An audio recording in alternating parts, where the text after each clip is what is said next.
Mileage की बात करें तो ये गाड़ी आप ही देखने को मिल जाता है, जो क्वालिटी आप देखोगे ये आपको। तो हेलो फ्रेंड्स, कैसे हो आप सब लोग? आई होप एकदम मस्त हो गए भाई। सामने अपनी खड़ी है यामाहा FZS वर्जन 4 और ये जो है यामाहा का FZS है ना, टोटल दो वेरिएंट में आप देखोगे। सबसे पहला तो अभी ये आप हमारे सामने यहाँ पे है और दूसरा जो है वो हाइब्रिड इंजन के साथ आता है। अब मैंने आपको हाइब्रिड इंजन वाला जो वीडियो है ना वो आपको डिस्क्रिप्शन बॉक्स पे लगा दिया है। अगर आपको हाइब्रिड इंजन देखना है सेम यही बाइक में तो आप वहाँ पे डिस्क्रिप्शन बॉक्स पे जाकर देख सकते हो। नहीं तो अगर आपको चाहिए कि भाई इस गाड़ी का रिव्यू ना, तो आपको मैं आज की इस वीडियो में बताने वाला हूँ इस गाड़ी का कंप्लीट वॉक अराउंड रिव्यू क्या है 2025 में। इसमें बहुत सारे अपडेट हुए हैं। जैसा पहला अपडेट आप देखोगे तो इसके फ्यूल टैंक पे ही आपको इसका टर्न इंडिकेटर सेक्शन दे दिया जाता है, जैसे कि आप यहाँ पे देख रहे होगे। और भी बहुत सारी चीज़ें जो है इसमें बदल दी गई हैं, सारी अपडेट हुई हैं। प्राइस क्या है, शोरूम कीमत कितना है, ऑन रोड प्राइस कितना आता है, माइलेज कितना आता है, सारी चीज़ें मैं आपको आज के इस वीडियो में बताने वाला हूँ। सो चैनल पे पहली बार होगे तो सब्सक्राइब करके बेल आइकन को दबा लेना और वीडियो पसंद आएगी तो अपने दोस्तों में ज़्यादा से ज़्यादा शेयर करना। So let's start the video. So guys, सबसे पहले इस यामाहा FZS को शो करने से पहले आप यहाँ पर देखोगे इसका की कुछ इस तरीके से आपको यहाँ पे इसका की देखने को मिल जाता है, जो कि नॉर्मल की मिलता है, वेब की आपको नहीं मिलता है। दो की के साथ आपको यहाँ पे मिलेगा, ये देख रहे होगे। दोनों की आपको कुछ इस तरीके का मिलता है, दोनों ही वेब की नहीं मिलता है, आपको नॉर्मल की देखने को मिल जाता है। और ये की यामाहा FZS का ही है। सबसे पहले भाई की लगाने के बाद हम लोग देखेंगे इसका हेडलाइट कैसा है। तो यहाँ पर आप देखोगे सबसे पहले इसका जो हेडलाइट सेक्शन है ना वो आप देखोगे। एक बार मैं स्टार्ट करके आपको यहाँ पे दिखा देता हूँ। ये देखो कुछ इस तरीके का इसका फ्रंट का आपको इसका हेडलाइट सेक्शन देखने को आएगा। पूरा का पूरा आपको कम्प्लीटली LED बेस्ड आपको इसका हेडलाइट देखने को मिल जाता है। इसके अलावा यहाँ पे साइड में आपको DRLs मिलेगा, अभी मैं आपको आगे दिखाऊंगा। लेकिन इससे पहले सबसे ज़रूरी अपडेट जो है वो आपको देखोगे फ्यूल टैंक के पास टर्न इंडिकेटर जो है वो आपको कम्प्लीटली LED का ही देखने को मिल जाता है।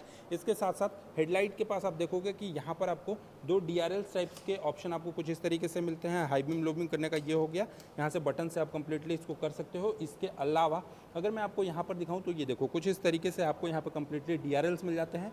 वाइजर सेक्शन की बात करें तो वाइजर सेक्शन देखोगे कुछ इस तरीके का मिलेगा, जिसमें आपको फ्रंट में आप देखोगे तो आपको यहाँ पर यामाहा का बैजिंग देखने को मिल जाता है। इसके अलावा इसकी सस्पेंशन की बात करें तो फ्रंट में आपको कंपनी जो है वो यहाँ पे टेलीस्कोपिक टाइप का सस्पेंशन प्रोवाइड करती है, जो कि डायमेंशंस वाइज अगर देखोगे तो काफ़ी ज़्यादा मोटा मोटा आपको यहाँ पे इसके सस्पेंशन देखने को मिलेंगे। इसके अलावा बात करते हैं इसके फ्रंट की टायर सेक्शन की तरफ से, तो यहाँ पर आपको फ्रंट में इसका जो टायर सेक्शन है ये आपको लगभग 100/80 mm का आपको मिल जाता है। प्रोफाइल की बात करें तो 100/80 सेक्शन का 17 इंचेस के आसपास मिलता है।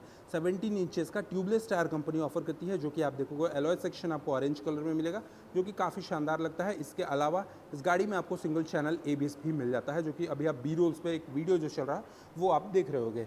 इसके अलावा यहाँ पर आप देखोगे तो कंपनी जो है सो फेंडर सेक्शन जो है वो फ्रंट का फेंडर ये आपको मैट बॉडी में ही आपको प्रोवाइड करती है। इसके अलावा सबसे पहले जो मोस्ट अट्रैक्टिव चीज़ है इसकी फ्यूल टैंक। फ्यूल टैंक पे आपको इंटीग्रेटेड आपको इसका टर्न इंडिकेटर सेक्शन मिल जाता है। यहाँ पर आप देखोगे तो डार्क ब्लैक एडिशन में 3D में आपको यहाँ पे इसका बेजिंग मिल जाता है FZS का, जो कि ये जो बाइक है वो BS6 phase 2 E20 flex fuel OBD2 के नॉर्म्स पे बनाई गई है। यानी इस बाइक में आप E20 इथेनॉल को भी 20% फिल करा सकते हो। फ्यूल टैंक की कैपेसिटी की बात करें तो लगभग यहाँ पर इसका फ्यूल टैंक का जो कैपेसिटी है वो 13 लीटर्स के आसपास आपको फ्यूल टैंक की कैपेसिटी मिल जाती है। और बॉडी क्वालिटी की बात करें तो यहाँ पर आपको ये जो क्वालिटी आप देखोगे ये आपको कुछ इस तरीके की हार्ड फाइबर में आपको मिल जाती है। मतलब भाई ऊपर का जो लेयर है यानी ये जो FZS है ये टोटल 2 लेयर में है फ्यूल टैंक का। ऊपर में फाइबर बॉडी और नीचे में आप देखोगे तो यहाँ पर आपको मैट बॉडी देखने को मिल जाता है। ग्राफिक्स की बात करें तो ग्राफिक्स देखोगे कुछ इस तरीके से कंपनी जो है वो इसके अलॉय सेक्शन पे बेस्ट आपको यहाँ पे इसका मैट का ग्राफिक्स यूज़ करती है, जो कि 13 लीटर के आसपास फ्यूल टैंक का कैपेसिटी आपको ये गाड़ी का देखने को मिल जाता है। गाड़ी की ओवरऑल अगर मैं सीट हाइट की बात करूँ तो लगभग आप यहाँ पर देखोगे 790 mm के आसपास आपको इस बाइक की ओवरऑल सीट हाइट मिलेगी। और 790 mm जो है वो एनफ होता है जिनका हाइट थोड़ा सा छोटा भी है, यानी शॉर्ट हाइट वालों के लिए भी ये गाड़ी बेस्ट है, क्योंकि इसका जो सीट हाइट है ये आपको 790 mm के आसपास सीट हाइट मिलता है। और ग्राउंड क्लियरेंस सेक्शन की अगर मैं बात करूं तो यहाँ पर इसका जो ग्राउंड क्लियरेंस सेक्शन आप देखोगे इसका ग्राउंड क्लियरेंस सेक्शन आपको मिलने वाला है 185 mm के आसपास। यहाँ पे इसका ग्राउंड क्लियरेंस सेक्शन भी मिलने वाला है। नीचे से आप देखोगे ग्राउंड क्लियरेंस सेक्शन जो है वो आपको लगभग 185 mm के आसपास आपको यहाँ पे इसका ग्राउंड क्लियरेंस सेक्शन मिलने वाला है। इसके अलावा आते हैं सबसे पहले इसके सस्पेंशन की तरफ। तो यहाँ पर आप देखोगे इसके रियर साइड का जो सस्पेंशन है वो 7 एडजस्टेबल मोनोशॉक एब्जॉर्बर टाइप के आपको कुछ इस तरीके के सस्पेंशन मिलते हैं, जिसको आप अपने वेट के अकॉर्डिंग आप इसके सस्पेंशन को भी एडजस्ट कर सकते हो। पीछे के टायर सेक्शन की तरफ आ जाते हैं तो पीछे का जो टायर सेक्शन है ये आप देखोगे लगभग 140 mm के आसपास आपको इसकी चौड़ाई मिलती है। प्रोफाइल की मैं बात करूँ तो 140/60 R 17 इंचेस के साथ आपको मिलता है, जो कि ब्रेक डायमीटर लगभग 220 mm के आसपास आपको इसका ब्रेक डायमेंशंस देखने को मिल जाता है। पीछे में आप देखोगे तो tyre hugger same to same MT-15 के जैसा आपको यहाँ पे देखने को मिलेगा। और पीछे की टेल लाइट सेक्शन की मैं बात करूँ तो कंप्लीटली ये जो बाइक है वो पूरा का पूरा LED लाइट से आपको लैस मिलेगा। पीछे की टेल लाइट सेक्शन देखोगे काफ़ी ज़्यादा बेहतरीन मिलता है। यहाँ पे ब्लिंकर्स देखोगे, टर्न इंडिकेटर जो है वो भी आपको काफ़ी ज़्यादा स्पॉटी में देखने को मिल जाता है। इसके अलावा टेल लाइट देखोगे तो काफ़ी सॉफ्ट लाइट यूज़ करा गया है यहाँ पे पीछे के साइड में। इसके अलावा ग्रैब हैंडल सेक्शन की बात कर लूँ तो ग्रैब हैंडल सेक्शन आप देखोगे यहाँ पर आपको कुछ इस तरीके का आपको इसका ग्रैब हैंडल सेक्शन भी देखने को मिलता है। सीट की क्वालिटी एंड कुशनिंग की अगर मैं बात करूँ तो यहाँ पर आप देखोगे सीट का जो क्वालिटी है कुछ इस तरीके का है। स्टिचिंग भी आपको ब्लैक कलर में ही देखने को मिलेगा। एंड कुशन की देखोगे तो कुशन भी आपको काफ़ी ज़्यादा शानदार मिलता है।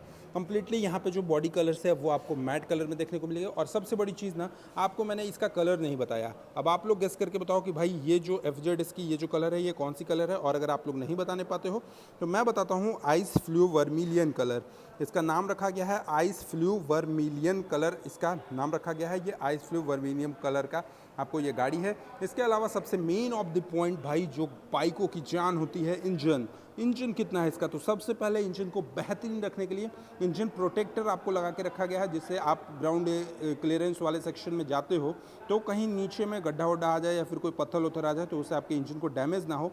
इसलिए आप देखोगे यहाँ पर ये सारी चीज़ें आपको लगा कर दी गई है इंजन को प्रोटेक्ट करने के लिए।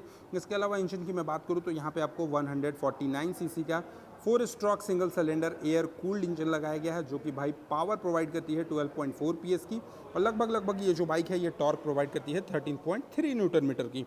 मतलब काफ़ी ज़्यादा बेहतरीन पावर है, काफ़ी स्मूथ ड्राइविंग है।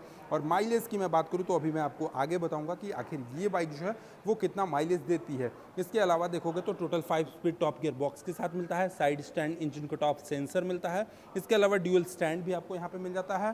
कंसोल सेक्शन की तरफ अगर आ जाते हैं तो यहाँ पर आप देखोगे कुछ इस तरीके का आपको इसका हैंडलिंग देखने को मिल जाता है, जो कि भाई काफ़ी ज़्यादा चौड़ा आपको हैंडलिंग देखने को मिलेगा। इसके अलावा आपको मैं बटन सेक्शन की तरफ लेकर जाऊं तो यहाँ पर आप देखोगे इंजन किल स्विच का बटन जो है वो कुछ इस तरीके से आपको रेड कलर में मिलता है। सेल्फ स्टार्ट का बटन आपको मिल जाता है। यहाँ पर आप देखोगे इस साइड में तो आपको हाई बीम लो बीम मिलता है और एक पास लाइट मिलता है। टर्न इंडिकेटर सेक्शन आपको मिल जाता है। हॉर्न आपको काफ़ी ज़्यादा लाउड मिलता है। इसके अलावा इसका कंसोल सेक्शन एक बार मैं आपको यहाँ से ओपन करता हूँ तो देखो हाई बडी करके कुछ इस तरीके से आपको इसका कंसोल सेक्शन मिल जाता है। और इसके अलावा यहाँ पे एक सेंसर लगाया गया है जिससे बहुत सारी चीज़ें आपको मदद होगी। इसके अलावा RPM limit, speedometer, odometer, timing, gear shift indicator, fuel gauge, आप यहाँ से ये बटन से अपने ट्रिप को भी रीसेट कर सकते हो। सारी चीज़ें आप यहाँ से मीटर कंसोल को कंट्रोल कर सकते हो। अब बात करें हम लोग इस गाड़ी की एक शोरूम कीमत की तो लगभग इस गाड़ी की एक शोरूम कीमत 1,47,600 रुपीज़ के आसपास एक शोरूम कीमत है। और लगभग ऑन रोड प्राइस की बात करें तो 1,67,700 रुपीज़ के आसपास ऑन रोड कीमत डाल्टनगंज के यामाहा शोरूम में आपको देखने को मिलेगी। बाकी माइलेज की बात करें तो ये गाड़ी आपको लगभग 45 to 47 किलोमीटर पर लीटर के आसपास ये माइलेज भी देने वाली है। तो आपको ये वीडियो कैसा लगा कमेंट बॉक्स में जरूर बताइएगा। और चैनल पे पहली बार होगा तो सब्सक्राइब करके बेल आइकन को दबाना नहीं भूलिएगा। चलिए, thank you so much for watching, love you all, bye bye, take care.